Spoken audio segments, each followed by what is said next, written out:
Yo, what's up mga boss? Ito nga pala isa sa Dream G ko, no? So, yun, no? Ito nga pala yung tinatawag sa amin na gagambantong ko. Tingnan nyo likod mga boss, tusok-tusok ko. Grabe. Nakakatusok kaya yan. Kasi parang matigas naman yung likod niya, no? So, ayan. Ang laki niya mga boss. Ang haba ng galamay, oh. So, hindi ko na sure kung paano ko ito papakainin kasi nung nakita daw to is nakatambay lang sa puno. Hindi daw siya nagbabahay. So, siguro dahil umaga lang, no? Abangan na lang natin mga boss. Ayun, ang haba ng galamay niya.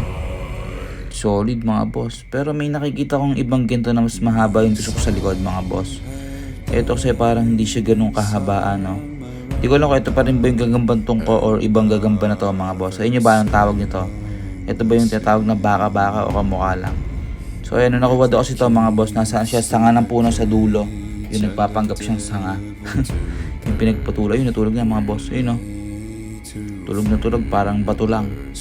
Try natin galawin yung gumalaw.